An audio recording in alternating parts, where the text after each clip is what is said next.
Social media നെറ്റ്വർക്കുകളിലെ വ്യാജ പ്രൊഫൈലുകളും വ്യാജ പേരിലുള്ള പോസ്റ്റുകളും ഗുരുതരമായ പ്രശ്നങ്ങൾ സൃഷ്ടിക്കുന്നതായി പരാതി. വർഗീയ കലാപങ്ങൾക്ക് വരെ വഴിവെക്കുന്ന വ്യാജ പ്രൊഫൈലുകൾ ഒഴിവാക്കാൻ സർക്കാരും നെറ്റ്വർക്ക് കമ്പനികളും നടപടി സ്വീകരിക്കണമെന്ന് സോഷ്യൽ മീഡിയ ആക്ടിവിസ്റ്റുകൾ ആവശ്യപ്പെട്ടു. സോഷ്യൽ മീഡിയ നെറ്റ്വർക്കായ ഫേസ്ബുക്കിലെ 28,000-ലേറെ പേർ ഷെയർ ചെയ്ത ഒരു പോസ്റ്റാണിത്.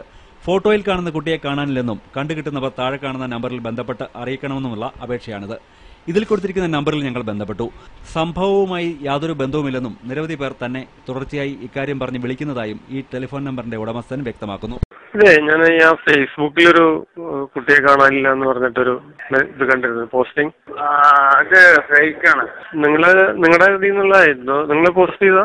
അല്ലല്ല, എന്റെ പോസ്റ്റിംഗ് അല്ല, ഫൈസൽഖാന്റെ പോസ്റ്റിംഗ് ആണത്. ഈ നമ്പർ ഈ നമ്പറായിട്ട് ഒരു ടെസ്റ്റില്ലാത്ത ഒരാളാണ് ചെയ്തിട്ടില്ല. നിങ്ങളെ കളിപ്പിക്കാൻ ചെയ്തായിരിക്കോ? ഇങ്ങനെ ചെയ്താണ്. ഞാനും അറിഞ്ഞിട്ടില്ല ഇങ്ങനെ ചെയ്തിട്ടുണ്ടായിരുന്നത്. ഇങ്ങനെ പുറത്തുനിന്ന് കുറെ ആളുകൾ വിളിച്ചപ്പോ അറിഞ്ഞത്. ഞാൻ കുറെ ആളുകളോട് പറയും വിളിക്കണവരുടെ നിങ്ങളെ റിമൂവ് ചെയ്യണമെന്ന്. അപ്പൊ നമ്മക്കൊന്നും ചെയ്യുമല്ലോ. അന്വേഷണത്തിൽ ഒരു കാര്യം വ്യക്തമായി. ഫോട്ടോയും നമ്പറുകളും വ്യാജം. സഹാനുഭൂതിയോടെ 10,000 കൈമാറിയത് വ്യാജ സന്ദേശം. സാമൂഹ്യമാറ്റത്തിന് വരെ ചുക്കാൻ പിടിക്കുന്ന രീതിയിൽ വളർന്ന സോഷ്യൽ മീഡിയയുടെ മറുപടിയാണിത്.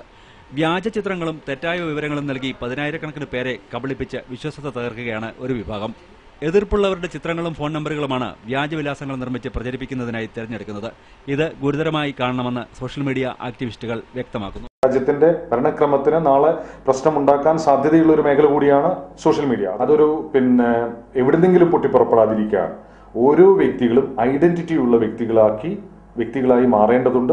അതിന് സംസ്ഥാന സർക്കാർ അല്ലെങ്കിൽ ഇന്ത്യൻ ഭരണകൂടം ഓരോ ഫേസ്ബുക്ക് ഉൾപ്പെടെയുള്ള എല്ലാ കമ്പനികളുടെയും മേധാവികളുമായി നിരന്തരം ബന്ധപ്പെടുകയും ലോകത്തെല്ലായിടത്തും ഫേസ്ബുക്ക് പോലുള്ള സാധനങ്ങൾ യൂസ് ചെയ്യുന്നവർക്ക് ഏതെങ്കിലും തരത്തിലുള്ള ID ക്രിയേറ്റ് ചെയ്യുകയും ചെയ്യണം. സോഷ്യൽ മീഡിയ നെറ്റ്വർക്കുകൾ വഴി വർഗീയ കലാപങ്ങൾക്കുള്ള സാധ്യത തെളിയിക്കപ്പെട്ടതാണ്.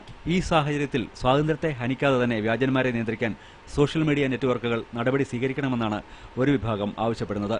ഇതിനായി സൈബർ സെല്ല് പോലുള്ള സംവിധാനങ്ങൾ ശക്തമാക്കണമെന്നും ആവശ്യപ്പെടുന്നു. ജോർജ് ജോസഫ്, സൂര്യ ന്യൂസ്, കൊച്ചി.